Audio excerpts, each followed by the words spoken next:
Hello नमस्कार साथियों, example 91 में आप सभी का स्वागत है। चलिए आज हम लोग 40 क्वेश्चन पॉलिटी का देखेंगे और 40 क्वेश्चन ज्योग्राफी का। दोस्तों आज का जो सेट रहने वाला है वो दोस्तों सेट नंबर 6 रहने वाला है। चलिए हम लोग आगे बढ़ाते हैं। देखिए लोकतंत्र की आवश्यकता विशेषता यह है कि यह देश को प्रमुखता देता है दोस्तों। तो क्या किसको देता है प्रमुखता? तो नागरिक को प्रमुखता देता है। किसको देता है दोस्तों? नागरिक को। चलिए हम लोग थोड़ा सा जूम कर लेते हैं। देखिए लोकतंत्र की आवश्यक विशेषता यह है कि यह देश को प्रमुखता देता है, तो नागरिकों को प्रमुखता देता है दोस्तों लोकतंत्र में। चलिए हम लोग आगे चलते हैं। नेक्स्ट क्वेश्चन देखिए, सार्वभौमिक वयस्क मताधिकार का विचार निम्नलिखित में से किस पर आधारित है दोस्तों? सार्वभौमिक वयस्क मताधिकार का विचार निम्नलिखित में किस पर आधारित है? चलिए हम लोग ऑप्शन देखते हैं। अखंडता, समानता, संप्रभुत्व। तो किस पे आधारित है सार्वभौमिक विचार? समानता पे दोस्तों। किस पे? समानता पे। चलिए हम नेक्स्ट क्वेश्चन की ओर चलते हैं। देखिए भारतीय राष्ट्रीय गान जनगण मन के हिंदी संस्करण को भारत के किस संविधान सभा द्वारा कब अपनाया गया दोस्तों? राष्ट्रीय गान जनगण मन के हिंदी संस्करण को भारत की संविधान सभा द्वारा कब अपनाया गया था? इसे 24 जनवरी 1950 को अपनाया गया। कब दोस्तों? 24 जनवरी 1950 को। चलिए हम लोग आगे चलते हैं नेक्स्ट क्वेश्चन की ओर। देखिए क्या बोला जा रहा है, किसे लोकतंत्र की आत्मा माना जाता है? लोकतंत्र की आत्मा किसे मानते हैं हम लोग? तो लोकतंत्र की आत्मा हम लोग मानते हैं संविधान को दोस्तों। किसे मानते हैं? संविधान को हम लोग लोकतंत्र की आत्मा मानते हैं। चलिए नेक्स्ट क्वेश्चन की ओर चलते हैं। देखिए भारत का संविधान एक संप्रभु समाजवादी धर्मनिरपेक्ष लोकतांत्रिक गणराज्य है दोस्तों। कैसा है? भारत का संविधान एक संप्रभु समाजवादी धर्मनिरपेक्ष लोकतांत्रिक गणराज्य है, जिसमें सरकार की एक डैश प्रणाली दोस्तों, सरकार की एक संसदीय प्रणाली। कैसी है? संसदीय प्रणाली है दोस्तों। चलिए हम लोग नेक्स्ट क्वेश्चन की चलते हैं। संविधान का कौन सा अनुच्छेद यह प्रदान करता है कि भाषाई अल्पसंख्यक समूहों से संबंधित बच्चों को शिक्षा के प्राथमिक चरण में मातृभाषा में शिक्षा के लिए पर्याप्त सुविधा प्रदान करना हर राज्य का प्रयास होगा दोस्तों। फिर से देखिए, संविधान का कौन सा अनुच्छेद यह प्रदान करता है कि भाषाई अल्पसंख्यक समूहों से संबंधित बच्चों को शिक्षा के प्राथमिक चरण में मातृभाषा में शिक्षा के लिए पर्याप्त सुविधा प्रदान करना हर राज्य का प्रयास होगा दोस्तों। ये कि कौन सा अनुच्छेद बताता है? तो अनुच्छेद 50 का 350 का ए बताता है दोस्तों। कौन सा अनुच्छेद? 350 का ए दोस्तों। चलिए हम लोग नेक्स्ट क्वेश्चन क्यों चलते हैं। थोड़ा देख लीजिए इंपॉर्टेंट पॉइंट दोस्तों। देखिए भारतीय संविधान के कुछ महत्वपूर्ण उल्लेख निम्नलिखित हैं। अनुच्छेद 343 में दोस्तों संघ की आधिकारिक भाषा है दोस्तों, और अनुच्छेद 345 में राज्यों के आधिकारिक भाषाएं दिया गया दोस्तों। अनुच्छेद 348 में सर्वोच्च न्यायालय और उच्च न्यायालय के प्रयुक्त होने वाली भाषा अनुच्छेद 348 में है दोस्तों। कितना में? 348 में है दोस्तों। सर्वोच्च न्यायालय और उच्च न्यायालय के न्यायालयों के प्रयुक्त होने वाली भाषा। देखिए नेक्स्ट 351 देखिए, हिंदी भाषाओं के विकास के लिए निर्देश दिया गया। 351 हिंदी भाषाओं के विकास के लिए निर्देश। 350 में 360 में देखिए वृत्तीय आपातकाल है, और 361 में दोस्तों राष्ट्रपति और राज्यपाल का संरक्षण है। 361 में राष्ट्रपति और राज्यपाल का संरक्षण दोस्तों। अनुच्छेद 368 में दोस्तों संविधान बनाने के लिए संसदों की संख्या दोस्तों, संविधान बनाने के लिए संसदों की संख्या मतलब संविधान संशोधन जिसे बोलते हैं। चलिए हम लोग नेक्स्ट क्वेश्चन की ओर चलते हैं हम लोग। अब देखिए क्वेश्चन है आपका, सत्ता के बंटवारे का रूप नहीं है दोस्तों। सत्ता के बंटवारे का रूप कौन सा नहीं है? तो देखिए सत्ता के बंटवारे का रूप जो नहीं है, शक्ति का लंबवत विभाजन है दोस्तों। आपका ये भी है, शक्ति का क्षेत्रीय विभाजन भी है, लेकिन लोगों के बीच शक्ति का विभाजन नहीं होता है सत्ता के बंटवारे में दोस्तों। ये आपका गलत है। चलिए हम लोग नेक्स्ट क्वेश्चन क्यों चलते हैं। देखिए राष्ट्रीय मानवाधिकार आयोग के बारे में निम्नलिखित में से कौन सा कथन सही है दोस्तों? इसमें 10 सदस्य ये गलत है दोस्तों। तो देखिए इसकी शक्ति प्रकृति में केवल सिफारिश होती है। सही है दोस्तों, आपका 2 सही है। इसकी शक्ति जो है प्रकृति में केवल सिफारिश होती है दोस्तों। चलिए हम लोग आगे बढ़ते हैं। देखिए नेक्स्ट इसके बारे में थोड़ा इंपॉर्टेंट जान लेते हैं, क्योंकि बार बार ये क्वेश्चन पूछा जाता है एग्जाम में दोस्तों, बीपीएससी में। इसको देखिए, राष्ट्रीय मानवाधिकार आयोग एक वैधानिक यानी कानूनी निकाय है दोस्तों। इसकी स्थापना 1993 में हुई थी। यह एक बहुसदस्यीय निकाय है, जिसमें एक अध्यक्ष और 4 सदस्य होते हैं। कितने होते हैं? एक अध्यक्ष और 4 सदस्य दोस्तों। एनएचआरसी मुख्यालय नई दिल्ली में। कहाँ पे? नई दिल्ली दोस्तों। अध्यक्ष भारत का सेवानिवृत्त न्यायाधीश होना चाहिए दोस्तों। अध्यक्ष जो होगा वो भारत का सेवानिवृत्त मुख्य न्यायाधीश होना चाहिए और सदस्यों को सर्वोच्च न्यायालय के सेवारत सर्वोच्च न्यायालय के सेवारत या सेवानिवृत्ति न्यायाधीश या उच्च न्यायालय के सेवारत या सेवानिवृत्ति मुख्य न्यायाधीश होना चाहिए। दो व्यक्ति जिन्हें मानव अधिकार के संबंध में ज्ञान एवं व्यवहारिक अनुभव हो दोस्तों।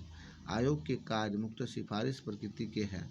आयोग का कार्य कैसा है दोस्तों? मुख्यतः सिफारिश प्रकृति के हैं और इसके पास ना तो मानवाधिकारों का उल्लंघन करने वाले को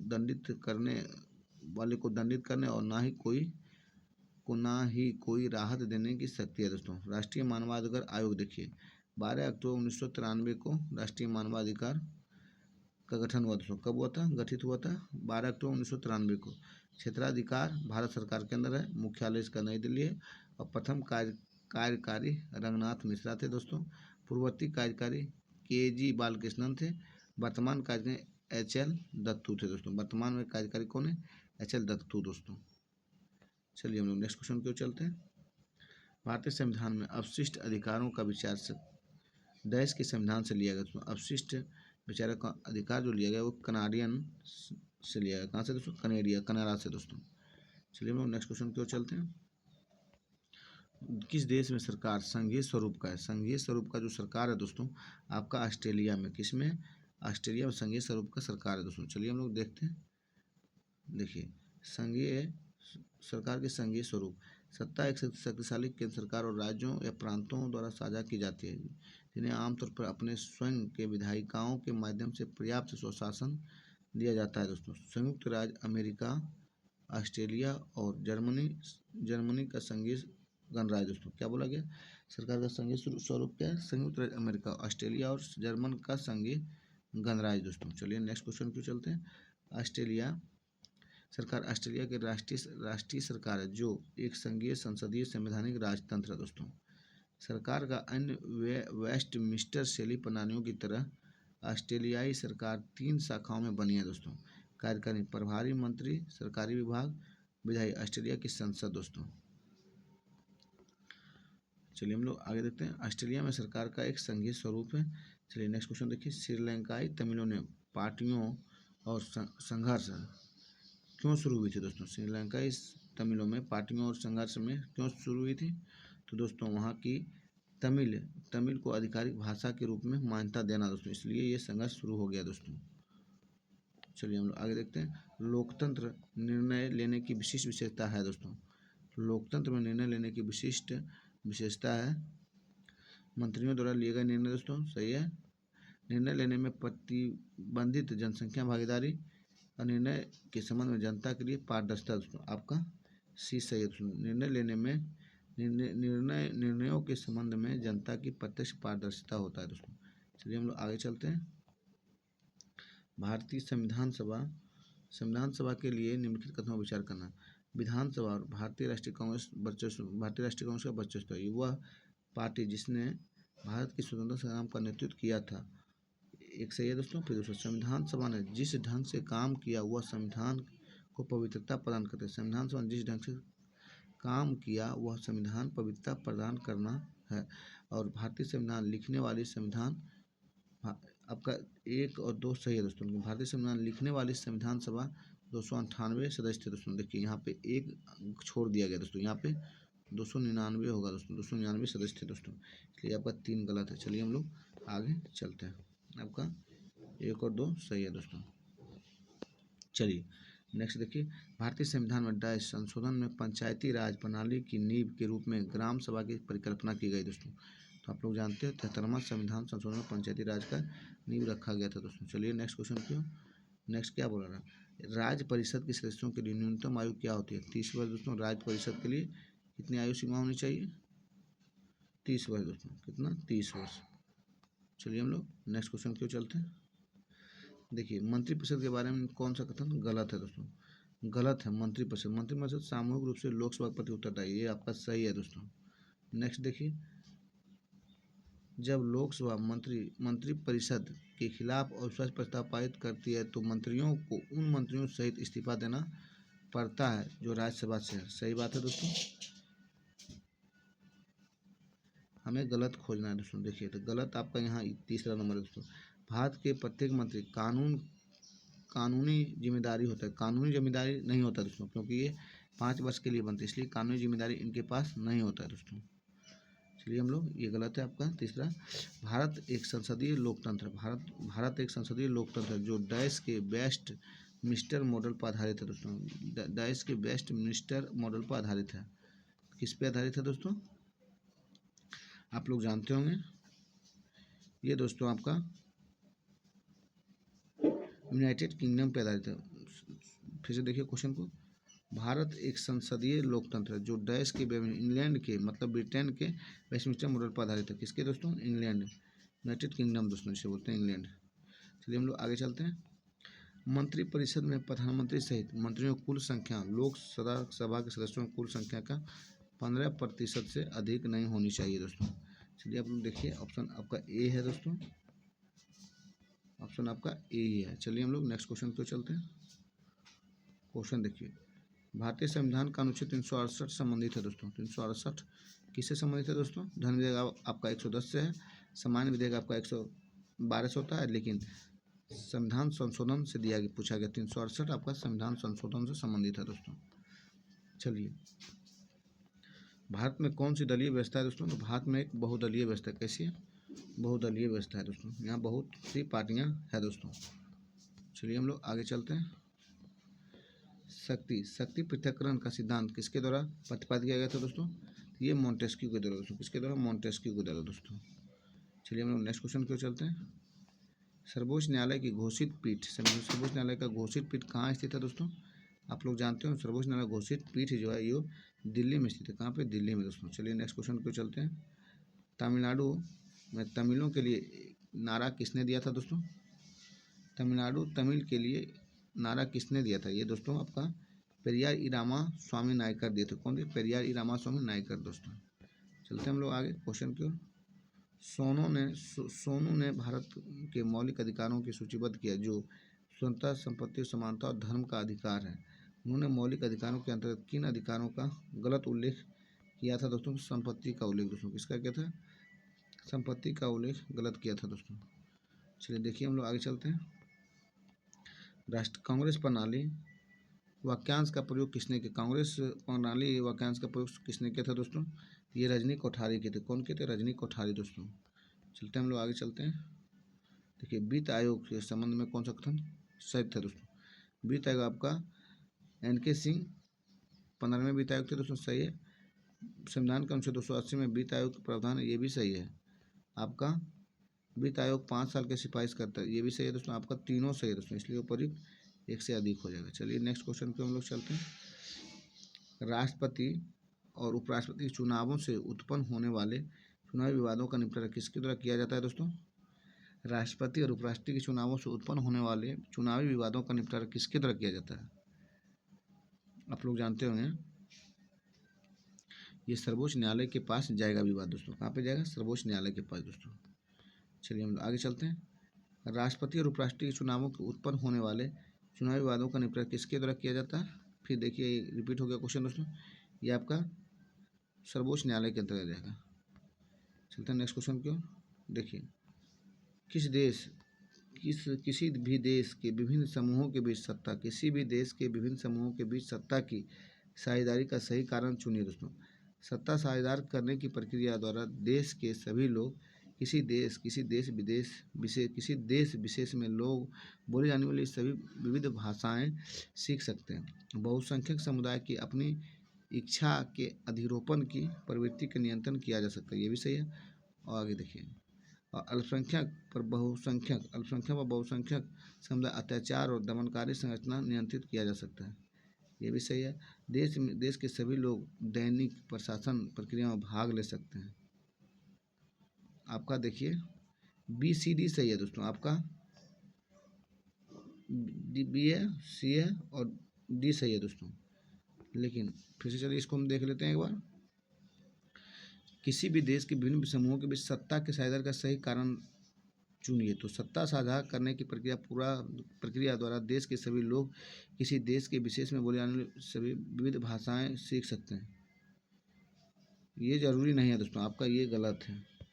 ये नहीं होगा। बहुसंख्यक समुदाय की अपनी इच्छा के अधिरोपण की प्रवृत्ति को नियंत्रित किया जा सकता है, ये सही है दोस्तों। फिर आपका अल्पसंख्यक और बहुसंख्यक समुदाय के अत्याचार और दमनकारी संरचना को नियंत्रित किया जाता है, ये भी आपका सही हो जाएगा। देश के सभी लोगों देश के दैनिक शासन प्रक्रिया में भाग ले सकते हैं, आपका बी और BCD सही है दोस्तों, एक गलत है दोस्तों। चलिए हम लोग आगे चलते हैं। देखिए, क्या एक राजनीतिक दल एक राष्ट्रीय पार्टी बनाने के लिए कितने राज्यों में एक राज्य पार्टी पहचानना अनिवार्य है दोस्तों? तो 4 राज्यों में पहचानना अनिवार्य है दोस्तों। चलिए नेक्स्ट क्वेश्चन के लिए, RTI अधिनियम को डैश पर राष्ट्रपति का आश्वासन मिला था दोस्तों। RTI अधिनियम डैश पर राष्ट्रपति का आश्वासन मिला था, तो ये मिला था दोस्तों 15 जून 2005 को दोस्तों। कब मिला? 15 जून 2005 को। चलिए हम लोग आगे देखते हैं। सही उत्तर है 15 जून 2005 दोस्तों। सूचना का अधिकार वह साधन है जिसका उपयोग भारत के प्रत्येक व्यक्ति उन सूचनाओं का पता लगाने के लिए कर सकते हैं जो उनके जीवन को बेहतर बना सकते हैं। भारत ने वर्ष 2005 में सूचना का अधिकार अधिनियम पारित किया था दोस्तों। देखिए की पॉइंट देखिए, यह अधिनियम भारतीय संसद द्वारा 12 मई 2005 को पारित किया गया। यह अधिनियम कब पारित किया गया था दोस्तों? भारतीय संसद द्वारा 12 मई 2005 को। इस अधिनियम को 15 जून 2005 को राष्ट्रपति की सहमति मिल गई 15 जून 2005 को दोस्तों। और देखिए 12 अक्टूबर 2005 RTI अधिनियम लागू हुआ दोस्तों। कब हुआ लागू? अगर पूछ लिया जाए अधिनियम लागू कब हुआ, तो 12 अक्टूबर 2005 को दोस्तों। मजदूर किसान शक्ति संगठन वह संगठन है जिसने RTI अधिनियम के पारित होने में सहायता की थी दोस्तों। देखिए केंद्रीय और राज्य सूचना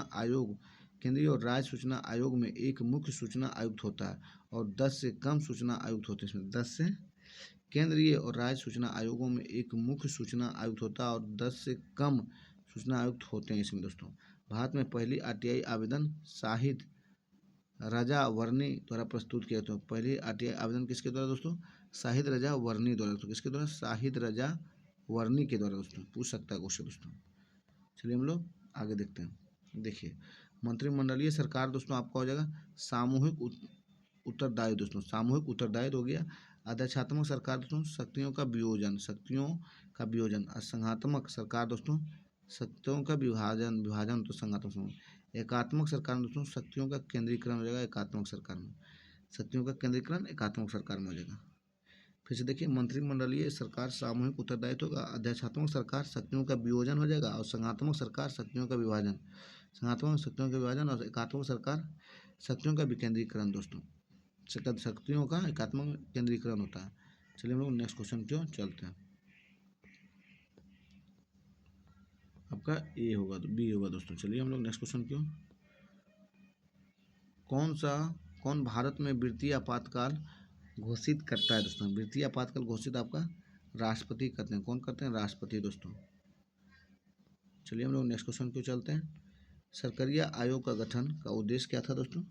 सरकारिया आयोग का गठन था केंद्र राज्य संबंधों की समीक्षा करना था दोस्तों। चलिए हम लोग नेक्स्ट क्वेश्चन क्यों चलते हैं। कौन सा अनुच्छेद समानता का अधिकार बताता है दोस्तों? समानता अनुच्छेद 14 बताता है। कौन दोस्तों? अनुच्छेद 14 बताता है। चलिए हम लोग आगे देखते हैं। किस संवैधानिक संशोधन द्वारा पुडुचेरी विधानसभा के निर्वाचित सदस्यों को भारत के राष्ट्रपति के चुनावी कोलाज में शामिल किया गया था दोस्तों? कोलाज में से देखिए क्या बोला, किस संवैधानिक संशोधन द्वारा पुडुचेरी विधानसभा के निर्वाचित सदस्यों को भारत के राष्ट्रपति के चुनावी कोलाज में शामिल किया गया था? तो 17वां संविधान संशोधन। कौन सा था? 17वां संविधान संशोधन। चलिए हम लोग 69वां में दोस्तों आपका दिल्ली को दिया गया था। 54वां में आपका मेघालय को दिया गया। चलिए हम लोग देखते हैं कुछ पॉइंट दोस्तों। देखिए 69वां संविधान संशोधन दिल्ली को राष्ट्रीय राजधानी क्षेत्र बनाया और अधिनियम दिल्ली के लिए विधानसभा और मंत्रियों में एक परिषद की प्रावधान किया दोस्तों। 54वां संविधान संशोधन देखिए कौन था? इसमें भारत के उच्चतम न्यायालय और उच्च न्यायालय और उच्चतम न्यायालय के न्यायाधीशों की संख्या। देखिए 54वां संविधान संशोधन था भारत के उच्च न्यायालय और उच्चतम न्यायालय के न्यायाधीशों के वेतन को बढ़ाता है दोस्तों। ये 54वां संविधान संशोधन। 71वां देखिए संविधान संशोधन क्या था? अधिनियम संविधान की 8वीं सूची में कोंकणी, मणिपुरी, नेपाली भाषाओं को शामिल करके 8वीं सूची में संशोधन किया दोस्तों। चलिए हम लोग आगे देखते हैं, आगे नेक्स्ट क्वेश्चन की ओर। भारतीय संविधान के तहत कितने प्रकार के रीट जारी होते हैं? तो भारतीय संविधान के अंतर्गत 5 प्रकार के रीट जारी होते हैं दोस्तों। चलिए कौन कौन होते हैं थोड़ा उसको देख लेते हैं हम लोग। देखिए रीट जो है 5 प्रकार के रीट होते हैं।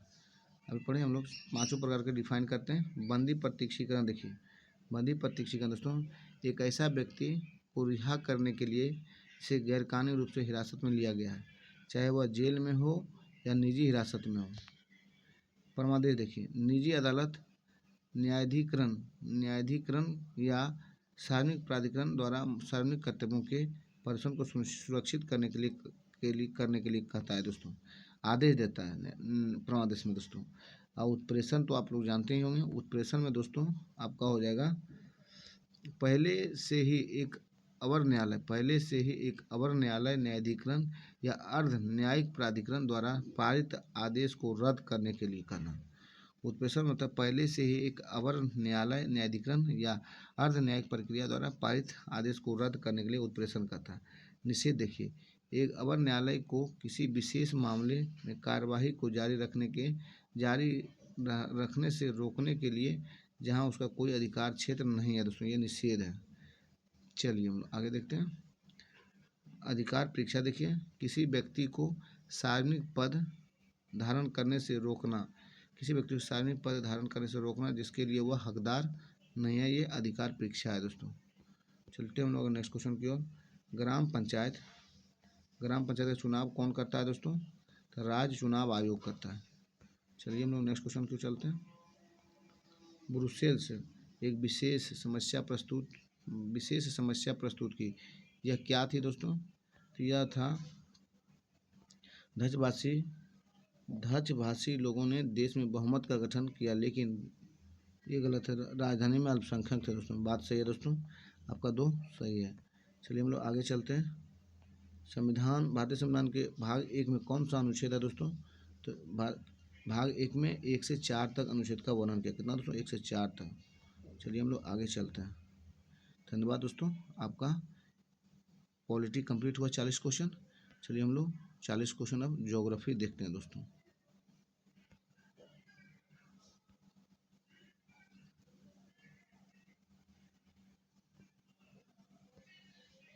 चलिए देखिए 40 क्वेश्चन देखेंगे ज्योग्राफी दोस्तों। कौन सा सिद्धांत महासागरों और महाद्वीपों के वितरण की व्याख्या करता है दोस्तों?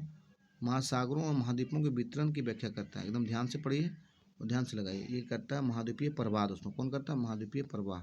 चलिए हम लोग नेक्स्ट क्वेश्चन की चलते हैं। सितंबर 2021 में भारत सरकार ने बिहार सरकार को बिहार के औरंगाबाद और गया जिले में निम्नलिखित किस खनिज का खनन की मंजूरी दी है दोस्तों? पोटास की। किसकी दी है? तो पोटास की मंजूरी दोस्तों। क्या चीज़ की? पोटास की। चलिए हम लोग आगे देखते हैं। पृथ्वी की भूपट्टी का सबसे अच्छा वर्णन कौन करता है दोस्तों? पृथ्वी की भूपट्टी का सबसे अच्छा वर्णन करता है कि यह पृथ्वी की सबसे बाहरी और सबसे पतली परत है दोस्तों, आपका 2 सही है। चलिए हम लोग नेक्स्ट क्वेश्चन की ओर चलते हैं। सागरीय अधस्थल के विस्तार के कारण कौन सा महासागर बेसिन विस्तारित हो रहा है दोस्तों? तो अटलांटिक। सागरीय अधस्थल के विस्तार के कारण कौन सा महासागर का बेसिन विस्तार हो रहा है? तो अटलांटिक महासागर का दोस्तों। चलिए हम लोग आगे चलते हैं। देखिए अटलांटिक महासागर विस्तार सागरीय अधस्थल के विस्तार की प्रक्रिया के कारण हो रहा है, जो मध्य अटलांटिक कटक में स्थित है दोस्तों। सागरीय अधस्थल का विस्तार एक ऐसी प्रक्रिया है जिसमें ज्वालामुखी गतिविधि के कारण नई समुद्री पथ का निर्माण होता है और फिर वह धीरे धीरे कटक से दूर खिसक जाता है, जिससे महासागरीय चौड़ा हो जाता है दोस्तों। चलिए देखिए मध्य अटलांटिक कटक महासागर के भीतर एक सतत पर्वत श्रृंखला है, जो अटलांटिक महासागर होते हुए दक्षिण महासागर में फैली हुई है दोस्तों। चलिए हम लोग नेक्स्ट क्वेश्चन की ओर चलते हैं। नेक्स्ट क्वेश्चन में है दोस्तों बिहार के खनिज उत्पादन के संदर्भ में है दोस्तों। देखिए रोहतास में पायराइट्स का सर्वाधिक भंडार है और चूना पत्थर कैमूर, भभुआ, मुंगेर, रोहतास जिले में दोस्तों, आपका 2 भी सही है। जम्मू में सोने का भंडार पाया जाता है, आपका तीनों ऑप्शन सही है दोस्तों। चलिए हम लोग आगे चलते हैं। आपका इसमें हो जाएगा दोस्तों 1 से अधिक दोस्तों।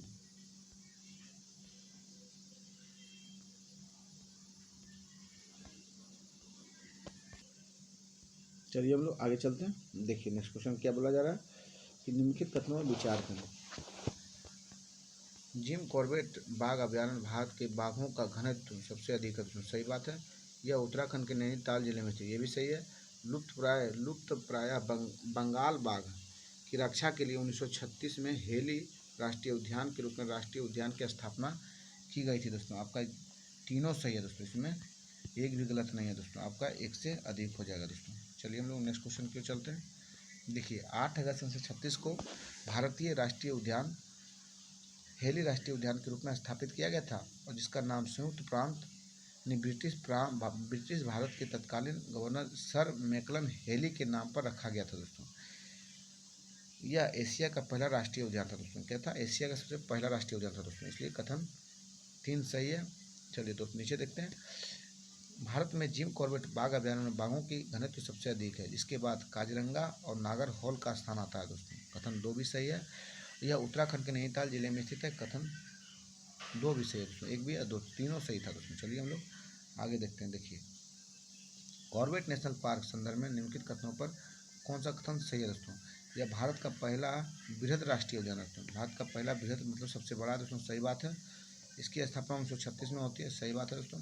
इसका पूर्ववर्ती नाम हेली नेशनल पार्क था दोस्तों, सही बात है। इसका कुल क्षेत्रफल 826 वर्ग किलोमीटर में फैला है दोस्तों, आपका चारों सही है दोस्तों इसमें भी।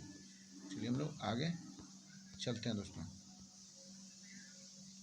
आपका जो है इसमें सभी क्वेश्चन सही था दोस्तों। देखिए आपका सिर्फ इसमें जो डॉट लग रहा है दोस्तों, आपका ये 826 वर्ग किलोमीटर नहीं फैला था दोस्तों, ये आपका गलत है। उसके बाद तीनों आपका सही है दोस्तों।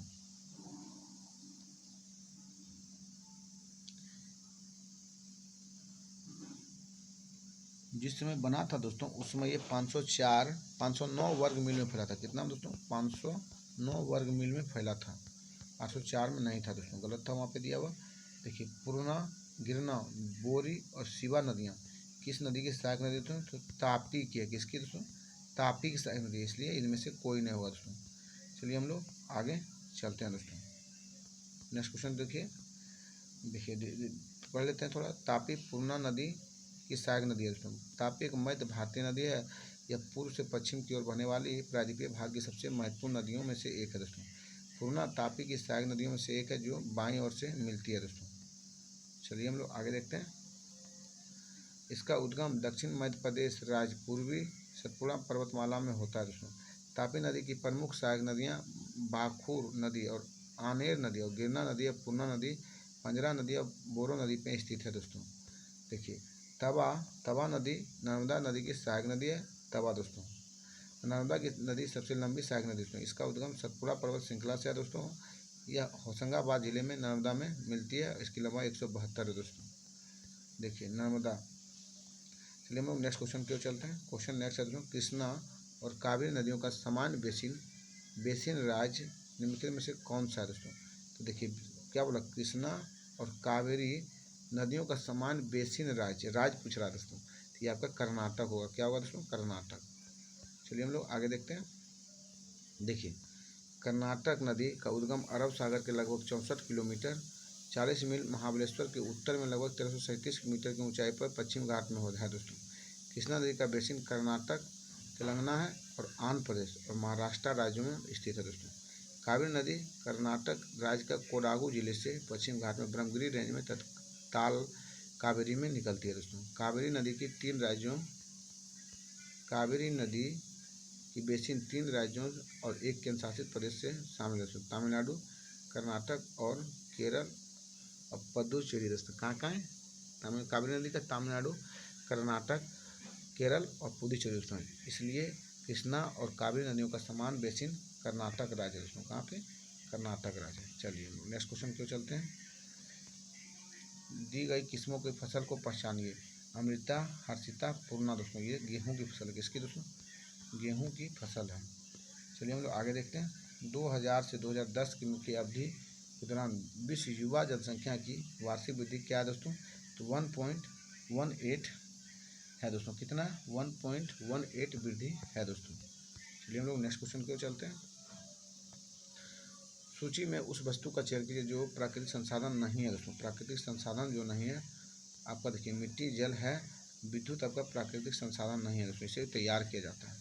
चलिए 2011 की जनगणना के संबंध में विचार करना। 2011 की जनगणना के नारा एक जनगणना एक भविष्य दोस्तों, ये आपका 2011 के 2010 में जनगणना शुरू हुआ था दोस्तों, आपका ये भी गलत हो गया। जाति जनगणना 2019 पहली बार 1911 में आयोजित की। देखिए पहली बार दोस्तों जाति जनगणना जो किया गया था वो आपका किया गया था दोस्तों, कब किया गया था?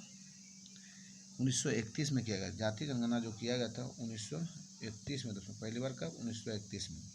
चलिए हम लोग आगे चलते हैं। आपका एक कोई भी सही नहीं दोस्तों, इनमें से कोई नहीं होगा दोस्तों, इनमें से क्या होगा? इनमें से कोई नहीं दोस्तों, पर कोई नहीं सही है। चलिए हम लोग नेक्स्ट क्वेश्चन चलते हैं। आप वीर सावरकर हवाई अड्डे पर उतरते हैं तो आप किस देश में मिलते हैं दोस्तों? तो किस में? तो आप कहाँ पे मिलिएगा? तो अंडमान निकोबार द्वीप समूह में मिलिएगा। कहाँ पे दोस्तों? अंडमान निकोबार द्वीप समूह में। चलिए नेक्स्ट क्वेश्चन पे चलते हैं। टिस्को IISCO बर्नरपुर डैश में स्थित एक स्टील प्लांट है दोस्तों, तो ये पश्चिम बंगाल में कहाँ पे स्थित है दोस्तों? पश्चिम बंगाल में दोस्तों। कहाँ पे? पश्चिम बंगाल में है दोस्तों। चलिए हम लोग आगे चलते हैं नेक्स्ट क्वेश्चन की ओर। किस पंचवर्षीय योजना में भूमि अभिलेखों का नवीकरण शुरू किया गया था दोस्तों? तो 7वीं पंचवर्षीय योजना। किसमें दोस्तों? 7वीं पंचवर्षीय योजना। चलिए हम लोग आगे चलते हैं। देखिए शारीरिक घनत्व कथन विचार करें। शारीरिक घनत्व का तात्पर्य प्रति शुद्ध कृषि योग भूमि है दोस्तों। शुद्ध कृषि योग क्षेत्र में लोगों की संख्या दोस्तों। कृषि घनत्व का तात्पर्य प्रति शुद्ध खेती वाले क्षेत्र कृषि जनसंख्या की संख्या दोस्तों। अब कृषि जनसंख्या में किसान, खेतिहर मजदूर और उनके परिवार सदस्य शामिल हैं। आपका सभी सहित है दोस्तों। क्या है आपका इसमें दोस्तों? सभी सहित है दोस्तों, एक से अधिक होगा। चलिए हम लोग आगे चलते हैं। क्या बोला गया? भारत के किस अकेले राज्य में देश की ईसाई जनसंख्या का 1/3 हिस्सा है दोस्तों? तो ये केरल में है। किस में है दोस्तों? केरल राज्य में दोस्तों 1/3 हिस्सा है जनसंख्या का ईसाई वर्ग दोस्तों। चलिए कौन से फसल खरीफ की फसल है जिसके लिए उच्च तापमान और उच्च आर्द्रता की आवश्यकता होती है, जिसमें वार्षिक वर्षा 100 से नहीं होता है दोस्तों? चावल के लिए। किसके लिए?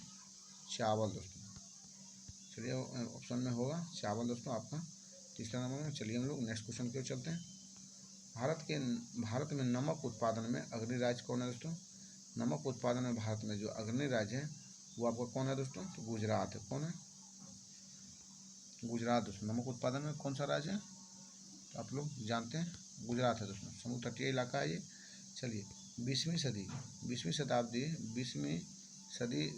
के अंत में निम्न में किस महाद्वीप में सबसे अधिक मात्रा में भोजन का उत्पादन होता है दोस्तों? तो ये आपका होता है कहाँ पे दोस्तों? तो एशिया महाद्वीप में दोस्तों। 20वीं शताब्दी के अंत में किस महाद्वीप में सबसे अधिक मात्रा में भोजन का उत्पादन होता है?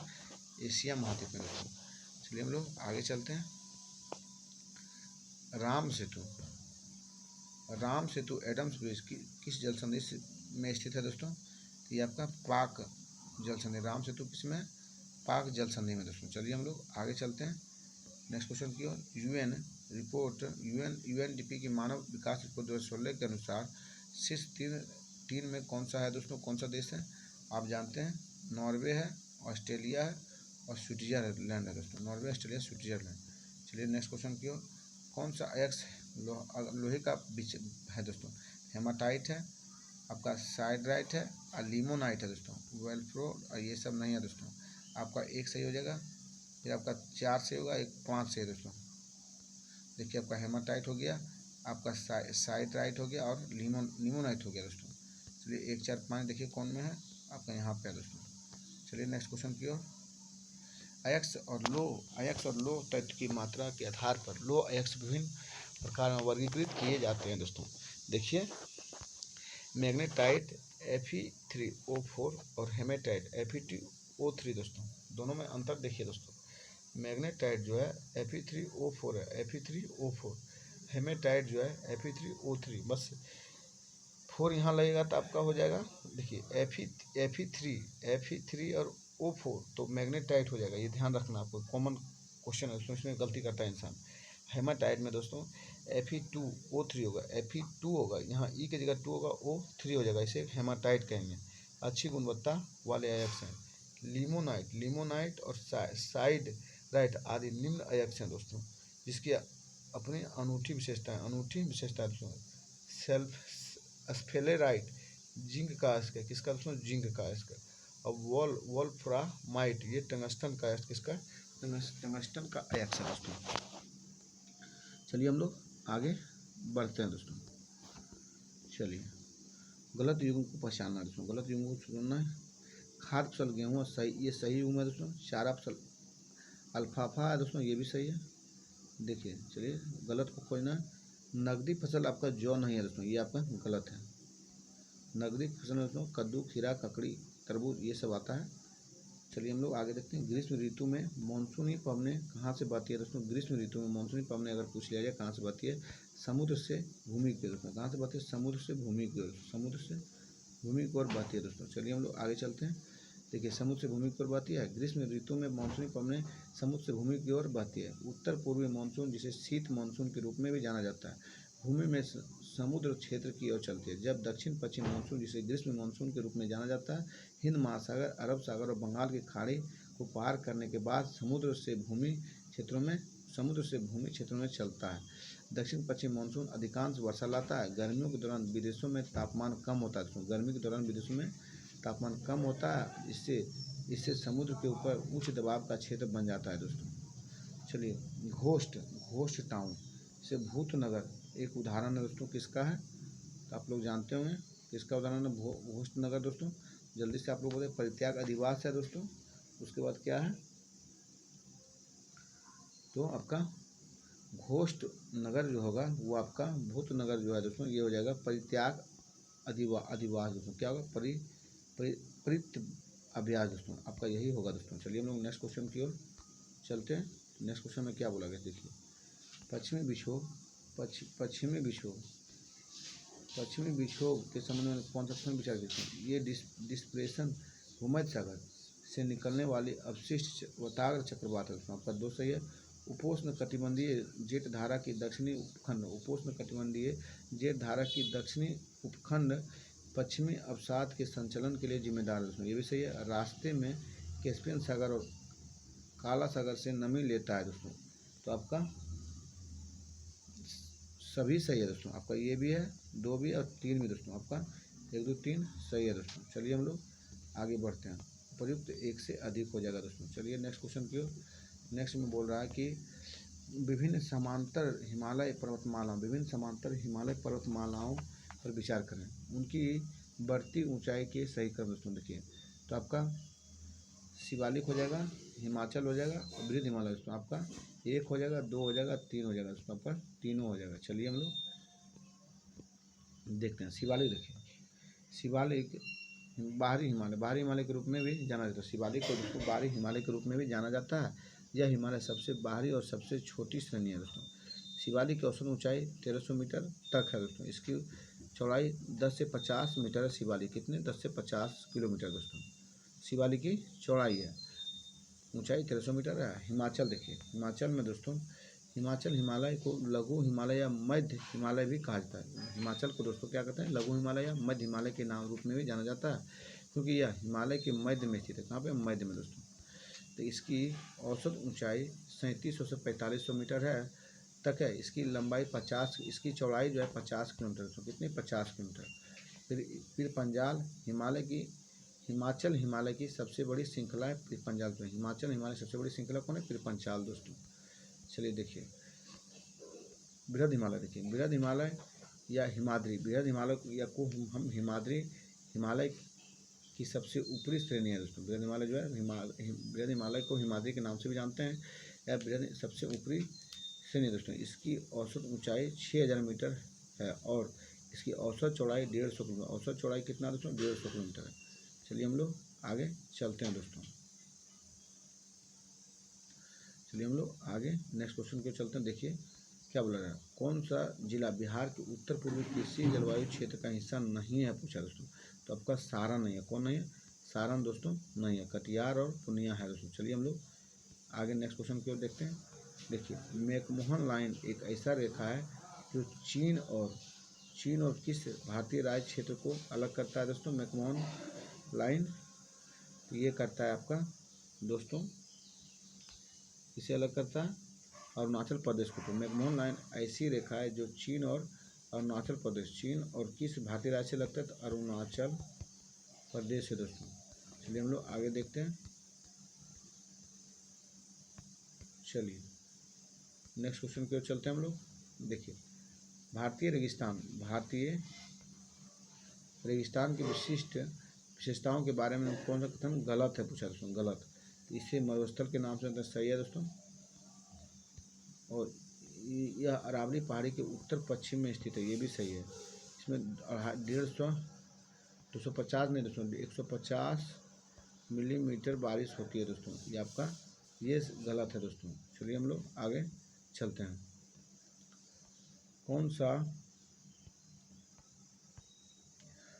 सा देश भारत के साथ सबसे लंबी सीमा साझा करता है, तो बांग्लादेश। कौन करता है, बांग्लादेश दोस्तों।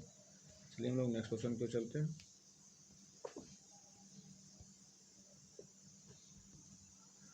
नेक्स्ट क्वेश्चन है दोस्तों, वन प्रकारों को उनके कुल रिपोर्टिंग क्षेत्र उच्चतम और निम्नतम अनुसार कालानुक्रम से जाना दोस्तों। तो आपका देखिए ये गलत हो जाएगा। आपका जो सही होगा दोस्तों, उच्च से निम्न की ओर हमको जाना है। देखिए आपका पहले आएगा उष्ण कटिबंधीय पर्णपाती वन, फिर उष्ण कटिबंधीय सदाबहार वन, फिर उष्ण कटिबंधीय कांटेदार, फिर पर्वतीय, फिर तटीय और दलदली आएगा उसमें। क्या आएगा, उष्ण कटिबंधीय पर्णपाती वन, उष्ण कटिबंधीय सदाबहार वन, उष्ण कटिबंधीय कांटेदार और पर्वतीय वन और तटीय और दलदली दोस्तों। चलिए हम लोग नेक्स्ट क्वेश्चन की ओर चलते हैं। देखिए दामोदर और महानदी, गोदावरी और कृष्णा नदी घाटियों में कोयले के भंडार के लिए कौन प्रणाली जिम्मेदार है दोस्तों, तो गोंडवाना लैंड जिम्मेदार। कौन है दोस्तों, गोंडवाना लैंड जिम्मेदार। दामोदर महानदी गोदावरी कृष्णा, दामोदर महानदी गोदावरी कृष्णा नदी घाटियों में कोयला भंडार के लिए कौन सा जिम्मेदार है, तो आपका गोंडवाना जिम्मेदार है दोस्तों, गोंडवाना प्रणाली।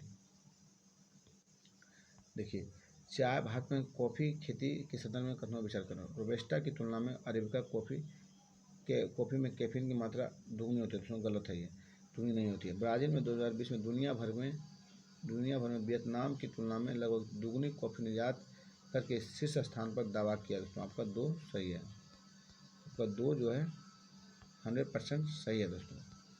चलिए हम लोग नेक्स्ट क्वेश्चन की ओर चलते हैं।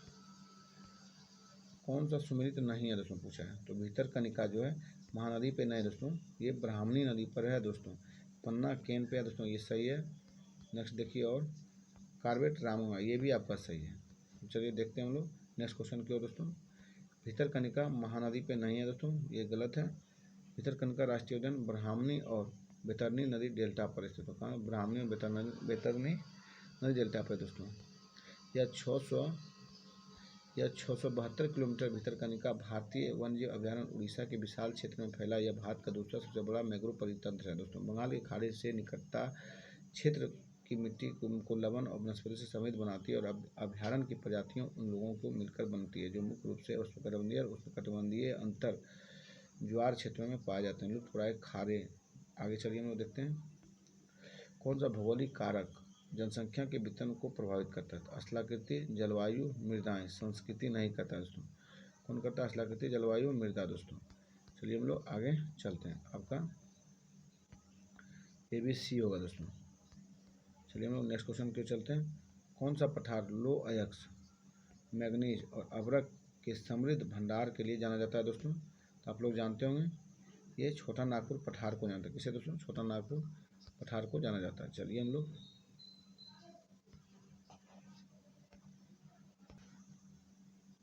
चलिए हम लोग देखते हैं निम्नलिखित कथनों पर विचार करना। सतलुज नदी भारत और पाकिस्तान के बीच सीमा बनाती है दोस्तों। तो सतलुज नहीं बनाता, ये झेलम बनाता है। कौन बनाता है दोस्तों, झेलम बनाता है, ये याद रखिएगा, झेलम। ये बार बार क्वेश्चन दिया जाता है दोस्तों, इसलिए यहाँ पे सतलुज दे देगा। आप पूछेगा कि भारत और पाकिस्तान के बीच कौन सीमा बनाता है, सतलुज देता है, वो गलत हो जाता है दोस्तों। सतलुज नहीं होता है, झेलम होता है वहाँ पे। चलिए हम लोग आगे देखते हैं। पटकोई बुम, नागालैंड यहाँ पे नहीं होता दोस्तों, ये भी गलत है। पटकोई बुम से म्यांमार से जो अंतर्राष्ट्रीय सीमा बनाती है, पटकोई बुम से अरुणाचल प्रदेश। कौन है दोस्तों, अरुणाचल प्रदेश है दोस्तों, याद रखिएगा आप लोग।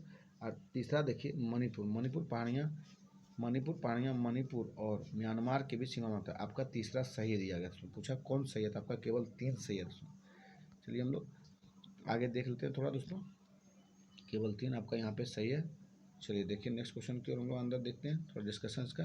देखिए दिया गया है नदी झेलम भारत और पाकिस्तान के बीच सीमा बनाती है दोस्तों। और वहाँ पे दिया था सतलुज दोस्तों, तो वो गलत हो गया था। और पटकोई बुम देखिए अरुणाचल और म्यांमार के बीच सीमा, अरुणाचल और म्यांमार के बीच पटकोई बुम बनाती है दोस्तों। वहाँ पे नागालैंड दे दिया दोस्तों, वो भी गलत हो गया। तो मणिपुर भारत के सबसे बीच मणिपुर पहाड़ी सीमा बनाती है दोस्तों। मणिपुर और म्यांमार के बीच मणिपुर पहाड़ी सीमा बनाती है दोस्तों। धन्यवाद दोस्तों, आपका सेट कंप्लीट हो गया। चलिए आप लोग इसे अच्छा से देखिएगा 1-2 बार, अब अच्छा क्लियर हो जाएगा दोस्तों। अच्छा कंटेंट बढ़िया क्वालिटी का सेट है दोस्तों।